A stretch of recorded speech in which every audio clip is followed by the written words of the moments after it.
Got Rob Delaney coming into the studio. Yeah. Voted pretty much the king of Twitter. Twitter king? You're the Twitter king, Rob. Yeah. Voted the king of Twitter, Rob Delaney. Take a seat. Hey, pals. Up on the, how you doing, man? All right. Playing Caroline's? Yeah, tonight through Sunday. Nice. I assume that because Greg Charles is with you. Yeah. Yes. Every time we see Greg Charles. The wonderful Greg Charles. Yeah, you know what? He really takes care of us, so I should shut my mouth. But you just see, Greg never moves. Good. He does smell good. But you never see him. He's just always kind of like lurking like a lawn jockey. Like you walk into the lobby and there's Greg Charles. Someone's here. Drinking something. Yeah, drinking some beverage. Kidding? Right. What a creep. Have you done the gig before or no? Never. I've never been in the building. Caroline's? So I'm excited to do it. You've never done Caroline's? I never have, yeah. Wow. I don't know why. You know, there's some places you just don't do right, and then you do them. Yes. Is this your first New York trip or no? No. Okay. Wait, where are you from originally? I grew up in Boston, but I went to NYU, but I've lived in L.A. for the last 12 years. Oh, shit. Okay. What'd you major in? Musical theater. Can you sing? Oh, yeah. I don't know about this early. But, I really did. And I know people hear that now, and they're like, for real? And I just did. That's what I studied, except my senior year, I started going to see comedy, and I was like, I don't want to do musical theater anymore. But then I started to get jobs in musical theater. But then I was in a big car accident, and when I got out of that, I was like, I'm just going to do comedy. Really? Mm-hmm. How bad was the car accident? Real bad. I drove into a building. I drove into the Department of Water and Power in L.A. Very fast. Probably a stout building. Yeah, that sounds like building. It's not like the Little Pigs it wasn't like house or anything. Pop-up Quonset hut. It was an actual stone built. There was mortar. And so I drove into it. And why? I was drunk. I don't remember doing it. I was in a blackout, and I got sober right after that. I had been trying to quit drinking for years, and then I did that, and I was like, I'm gonna get sober. And then after I got out of jail and hospital and wheelchair, I was like, I'm gonna do. Wait, jail, hospital, wheelchair. Then I what were the decided injuries? I broke both my arms pretty badly, and my legs. They weren't broken, but they were in like. These leg thing. I couldn't bend my knees because they did surgery on them as well, and so I was a mess. I was in jail in a wheelchair covered in blood. My penis and testicles would expose themselves periodically in jail when I slid out of my wheelchair. Boy. But then once I got better, I said, "Oh wow, I'm alive," because it was sort of a surprise. Then I decided to start doing stand up. How long were you in jail for? Not long at all. Not even 24 hours. Because they were like, then I had a court date, and the judge said, how was jail? Do you like it? And I said, I didn't care for it. He said, because you have to go back, or you can go to a halfway house and rehab and all that stuff. And I said, I'll do that. So for 4.5 months, that's where I lived, per the state of California's orders. And it was great. I actually enjoyed it a lot. How long ago is this now? 11 years ago. Oh, wow. Yeah, so it's a ways back. Did you have fun at least the night you were I did. I totally did. As long as you got that to I remember the night, too. I remember there was a girl named Juna at this party. Like, that's a fun name. And, and I was like, I like you. and then she was like, well, just go stand in that corner. And I was like, okay. And I remember I had a big glide, like a solo cup, like you have at a keg party. And we drank all the beer. Then I drank all the wine. And then I took a bottle of bourbon and a bottle of vodka, and I just poured it up to the top. Which, if you don't drink, I'll just tell you, that's not actually a drink. That's not a cocktail. And I drank that all the way down. And then I remember halfway through my second one, my brain just turned off. Yeah. But my body didn't. My body was like, no, we should still party. And wow, that's bad. Anyway, that was all a long time ago, and I'm glad that it happened because it led to me being here with you guys today. Yeah, we're just getting to know you. One blackout stories are amazing. One other question: did they ever tell you how fast they think you were going when you hit the building? You know, I have a pretty detailed police report that I'll pull out whenever I move or whatever, and I'll find it. I don't think I was going ridiculously fast, honestly. But you know what? I do know I took out 3 parking meters and 2 trees on the way into the building. So it had to be. So it wasn't like first gear. Fucking 30,000 pounds of bananas by Harry Chapin. You ever hear that song when he describes the wreck? Yeah. Wow, that's a fucking great blackout story, man. People wake up, they have no idea what the fuck happened to them. The worst. Just the worst. And broken arms. Ugh. And you always knew you wanted to do stand-up. Yeah, well, I always loved comedy as a kid, and we'd listen to Cosby albums on road trips with my family and stuff, but it was my senior year in college when I started to attend attend comedy and be around comedians and feel them and smell them and feel the contours of their body, then I knew that I was like, I got to do this. This is it. This is because acting is fine, but you're saying things that other people wrote, and then once you produce laughter out of other people's bodies with things that you thought up, that's it forever. I mean, that's it until you die. Amazing. Whether it's next week or in 100 years. Right. So musical theater, like like Nathan. I was just thinking today, like Nathan Lane. It's really hard to make a living, it seems, or be a star purely from doing that. Oh God, yeah. He's one of the only guys that seems to be like a national name who just makes his life. Well, fucking Ferris Bueller's doing a pretty good job too. Yeah. He's just out Broderick. there. Yeah, he's just out there doing a lot of song and dance. Yes, song and dance. Yeah. But he was a movie star first, though. Like I mean, didn't he? As a kid, Yeah, we knew him already from Glory and. Yeah. Incredible. It's fun. On the plane here yesterday, I watched Hugh Jackman was on Inside the Actors Studio, and it was like 50%. I was like, shut your fucking mouth. Like the most annoying. Like if you can imagine like a 17-year-old girl being like, I'm nuts about musicals. Like that. He was 50% that, but then 50% like so inspiring that I was like almost crying on the plane. Like every other thing he'd say, I'd be like, you just fucking should get hit by a car. And then the other time I'd be like, I love you, Hugh. Like it was the weirdest dichotomy. I've never felt that way about a person. I must be love. I think I'm in love with Hugh Jackman. He is one of those people, too, that's just like two different people. I hadn't known him from anything before, X-Men and Wolverine. Other than a similar lifestyle. So you see that, and it was like, fuck, this guy is badass. Yeah. And then it's like, here he is at the Tonys. Yeah. And I'm looking going, hey, who the fuck is that? Yeah, Get out of here. Come Same on. guy, crazy. He's like skinny, and he's, hey, guy, very questionable on the sexuality portion of it when I saw that. Well, who? I think he's probably just sexually more evolved than anybody. He's like, I'll fuck it, and I'll fuck it good, whatever it is. I don't care. It's probably, and I'll do it well. A true renaissance. So I salute him. Yes. It leads us to the board game. Yeah. What? Is that what you're promoting besides the stand-up gig at Caroline's? Yeah. Good for you. And I know it's insane, but a few months ago, a board game company approached me, because I write a lot of jokes on Twitter, and I've written like 15,000 of them by now. And you're great on Twitter. Thank you very much. Has to be said publicly. Thank you. Yeah, but you're one of the good ones, man. I have a sickness where if I'm not on stage, I have to be like jerking off onto my phone screen trying to make people laugh. And so or writing jokes on it. And the board game company approached me and said, hey, could we make a game out of your tweets? And I was like, I've never said yes faster, because I love, if you think about, like, obviously we all love comedy, but like if you're like playing game night and stuff, like you can like throw up from laughing if you're playing like with your relative. I mean, you get in a fist fight, like it's such an awesome experience. So the idea that any of my jokes would be even peripherally involved with like something like that, I said I was so excited. Yeah. What is can we, I have not, I briefly took the board out before. But you gotta explain the board. There was a picture of you in your Twitter photo. Yeah. An upsetting which is image. The green, actually, the fucking awful green bathing suit. Yeah. Which highlights Rob's cock. But you can tell that I'm circumcised, which is such a bummer. I have two sons, and we didn't circumcise them, and I see their cute little penises when I change their diapers, and I envy them. I feel the same way, man. Yeah, my parents cut off half my dick and threw it in the garbage. I want it back. I'm kind of annoyed that I'm clipped. Yeah, you'd probably Really? be pissed Why? then if you what. Because the foreskin's always greener. You're probably thinking if you weren't circumcised, you'd be like, but it's supposed to be better as long as you keep it clean and shit. It's supposed to be fucking better. Like, I hate the fact that the head of my cock is all exposed. I would love to have a nice sheath covering it. Really? You're not going into battle with it. No, I know, but you've seen the way I abuse it. Then we could dock and everything. It's very hard to dock. So the reason I asked this, and I wanted to wait till you were here, is because I took it out. It's called War of Words. Yep. But there's these weird little...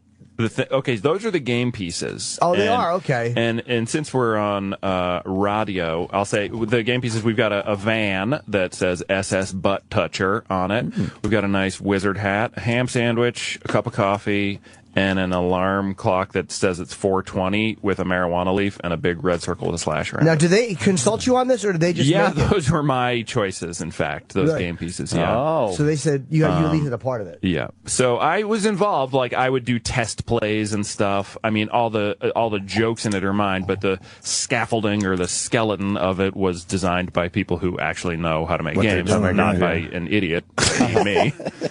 But yeah, basically you just roll a dice, and depending on what you roll, it decides if you're going to like have to finish a joke of mine, if you're going to have to try to one-up it or tag it or whatever, and things like that. So, and there's a subjective element where the people watching or playing with you can be like, yeah, no, Rick's was better. Even if it wasn't, you can just be like, fuck you, I prefer Rick. So that's what the good stuff. So if you're playing with your mom or whatever, you know, she might wind up slapping you because you picked your Aunt Susie instead of her. Then you got to me, that's a game. Yeah, and then you punch your mom. And any game where you're not punching your mom is a shitty game. That's why, like, have you ever heard of Candyland? You haven't, right? That's because you don't punch your mom when you play it. That's an old classic. Yeah. Anyway. Shoots and ladders. I love Shoots and Ladders. Oh, drat. Hoop shoots and ladders. Maybe. Yeah, Parcheesi. Who hasn't called their grandmother a cunt over a game of Parcheesi? I wish I could say I hadn't. So, okay, there's 3 different colors. Okay, so people will land on a joke and then have to finish it? Yeah, and then the cool part is there's just a fat deck of my cards, which you could even just take into the toilet and read, you know, there's 3 jokes per page, and, or I guess card. A card is like a tiny page. Yes, it is. That's, wow, that's a lot of jokes. Yeah, there's a lot of jokes in there. Cool, man. Fuck. Yeah. A board game. And It's very great. basic. Bananas. Somebody sent me on Twitter, they were like, somebody was like, I've been trying, they were like, first of all, fuck you for making a board game. And I said, you're correct. Fuck me. Why did I do that? And then they said the only other comedian I could find who did that was Rodney Dangerfield. And so, you know, that'll work. That's You're in fine good with company. Me. Yeah. What was his board game? Was it like, I don't get no respect? Rodney, yeah, no I'm respect. sure it's called Get No Respect. Yeah. By Milton Bradley. Milton Bradley, play the Rodney Dangerfield game. See if you can get respect from your boss. Right, exactly. I landed on Dr. Vinny Bombas. Yeah. Oh, there it is. Is there a commercial for it? And of course it's called No Respect. No respect. Yeah. It had to be No Respect. His album, he had a double album, which was very funny. Find the It was commercial. called No Respect and Son of No Respect were the 2 records on it. It was like a double. Masterpieces. Really? It's hilarious. Fucking masterpieces. Our claim to fame, we got Rodney high. Wow. Yeah, Yep. back at NEW. Back at WNEW. Oh, right. A guy That's that works amazing. here for another radio show, Stinky, would bring our guests into the stairwell, and Rodney partook that day. Yes. His albums you can just listen to right now in 2013, and it would just lacerate anything else. Just so amazing. We went and saw him. He performed at Avery Fisher Hall, and what did we have in 2001 or something? Somewhere was it around there. And me and Florentine went just to be in the same room with him, like because he was at that point. Remember, he was like, it was hard to understand him because he had he smoked a lot of dope. He was starting to slow down. Yeah, he was starting to slow down, but fucking just seeing him in that room and watching him, you're like, it's Rodney. I heard a You story. should have him on again. I heard a story. His wife started feeding him the jokes. Oh, through his earpiece? And Yeah. through an earpiece, and he was still killing it because he was at a point where he wasn't remembering his shit anymore. So she would read him off stage, and he would fucking perform them. Yeah, I heard that too. That he would walk in the pool in Vegas and just do his act back and forth in the pool. Like I guess at that age, his mind was just going. You know, Right. In his 80s, smoke pot every day. He had a great run. My wife Rodney and had a I great saw run. Cosby recently live. Amazing. Where'd you see him? Still amazing, huh? Yeah, he was. He was. He wasn't like a samurai sword anymore, but he's still very, very good. He did 2 hours. In those 2 hours, he did 6 jokes. I'm not joking. They were each about 20 minutes in length. And what he does is he just tells an amazing, ridiculously detail-rich story. Right. And at the end, he just grabs your neck and fucking snaps it as he ties it all together in a way that nobody before or since fucking ever did. Just amazing. He made me listen to him talk about skiing for 40 minutes. That was one of his bits when I was growing up. Yeah. Just about skiing with a million fucking jokes in there. Just unbelievable. Great storyteller. I saw him with my ex actually in Atlantic City, and we watched him. And he opened up with the story he opened with was doing okay. You could tell it was new. Like this is a comic. He was feeling it out. Yeah. Right. Opened with it, and then it was going well. He was having like a 6, but then he just went into the next one and started murdering and you're like, oh, he can get a laugh whenever he really wants to. Like whenever he's not getting a laugh, it's because he's probably experimenting with something. But when he wants a laugh and goes, okay, it's time now to turn it up. It was fucking effortless. You know what I was struck by in this show that we just very recently saw was he wore sweatpants, the grossest sandals over socks, and like a graphic T-shirt tucked in, and he just goes out and like clips the mic on his shirt and sits down like your slobbiest grandfather, like your grandfather's friend who'd come over and you'd be like, "Fuck, why is he here?" And then just killed everybody. It was amazing. That's right. He walks out and just clips on his mic. Yeah. Isn't there no intro or something? He just walks on stage. Just walks right out. Just walks right out. Yeah. But we got to meet him afterwards. We got to. Did you talk to him? I was fortunate to be able to do that. Yeah. He fucking receives people. I met him briefly, got a photo with him. So like, can I get him to sign it? I didn't think he'd invite. He didn't remember me, but they brought us back, and he just sat us, me and my girlfriend, in his dressing room and talked to us for about 20 minutes. And then other people were coming in, and he, because I was a comic, he's like, "Oh no, stay." Like he seemed like he wanted somebody else there because he had to talk to these fucking business people. Oh God! But it was weird. That's cool. He listens, like he asks you questions. Yeah.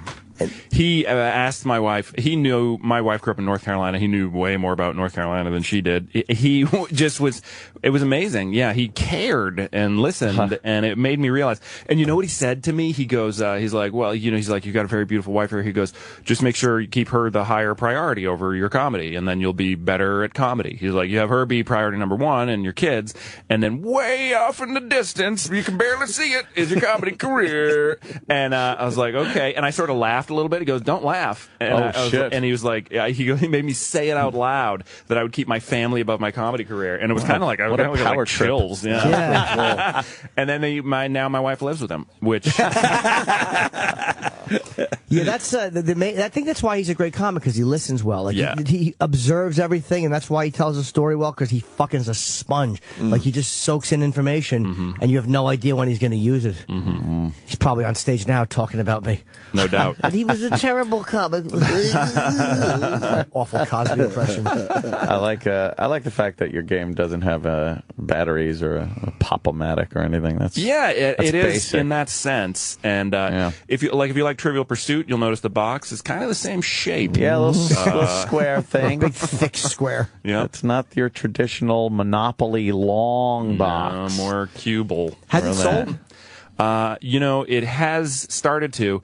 It's exclusively through Amazon right now, and I'm told that what they do is they figure out all their weird algorithms and stuff, and then like a few weeks after it's out, which it just came out, then they'll start to sell it. So you plug it on Twitter and yeah. And frankly, I hope people buy it, but if they don't, I still got a game. You know what I mean? Yeah. Like, I wasn't like, I hope I make money on a board game. I'm not a crazy person. I was just like, it's an honor to have it. It's I cool hope people play it, and people write me and say that they are playing it. So I'm good. Great. It is pretty cool to have a game, Fuck yeah. fucking name on it. Are you the only one on Twitter that doesn't have haters? Oh, I have so many haters. So many visceral. Hatred that could power a city. It's amazing. Now, most people, and more than 50% of people are nice, kind, funny. Exactly. Like I'll do a joke and then they'll write something back to me that's like 10 times funnier. So I feel good about humanity generally because of Twitter, but still because of the number of followers that I have, the number of people who hate me and want me to die are very high and big, and it's a robust organization. Boy, and they just wait. What is the problem they have? Claw your eyes out. But what is the problem they have with you? Why? Oh, last night somebody wrote me. And they said, "What would you do if you were doing an open mic and every comic before you was a misogynist?" And I wrote back, I was like, I would get up and I would take a deep breath from on stage and I would lacerate them in a fun and funny way, and because that'd be a shitty, boring show, And then I just talked about how I think I think women are filthy and dynamic, just like men. And I think if something isn't funny, if it's funny to a group of men and it's not funny to a group of women, it's probably not as funny as it could be. It's like egalitarian. You want to be like Pryor or Carlin would be fucking outrageous, and women would be like, yay! Yeah. And so I think so I wrote that, and then people wrote me back and were like, fucking faggot, and like, I'd be like, they've got to be kidding, and then I'd look and they totally weren't, No, and they're not. like how. how dare you, and just ridiculous. God. So, but the thing is you can find we live in an amazing world, and the internet allows you to connect to all these people. You can focus on the scumbags, of which there are myriad, or you can focus on the good people. I try to do that more, because there will always be garbage people, but fuck them. They can choke to death. I think it's a pretty accurate depiction of society. Yeah. Yeah, you look at the numbers and think like, I bet there's that many scumbags per good person out there. And how many followers you got now? Like 850,000. Heading toward a mill. Wow. 859? You're about to, It's a funny account, too, man. Like, 860. it really is rare that I read Twitter and laugh out loud, but there's been a few things you've written that I was like fucking... Like I just laughed, and I don't laugh out loud at tweets ever. But thank you. Man. And your avatar is just famous now. It's disgusting. It's just famous. You can't change that one. Well, that damn avatar pops up everywhere. Well, that's the thing. A lot of guys will write me and be like, "Hey, I want to follow you, but I ain't looking at that fucking picture." And I'll be like, then you'll never follow me. I mean, the more people hate it, the harder I affix it to my profile. I never understood that too. I ain't fucking there'd be a funny video you want to put a link to from YouTube or something like that, and there might be something. Maybe a little homoerotic at the beginning of it, but the payoff is there. It's something, and it's like, dude, I made it through 2 seconds of that. I can watch that fucking homo shit. Wow. And you're like, I don't have mirrors in my own bathroom. I don't want to see my own penis. It's like you're missing out on something that has nothing to do with you being a faggot. Don't worry. Oh boy, don't worry. Doesn't that seem exhausting? It does to seem live exhausting. that way. Yeah. I do it with black people though. So we all have our crosses to burn. Yes. Yes. They're telling us, is Crispin here? Yeah, we got Crispin Glover. Oh my God! Oh, there he is. I can't even believe it. He's right outside the studio. Oh, I love him so much. He looks great. He looks like a professor. Should we just bring him in? Do we need a break?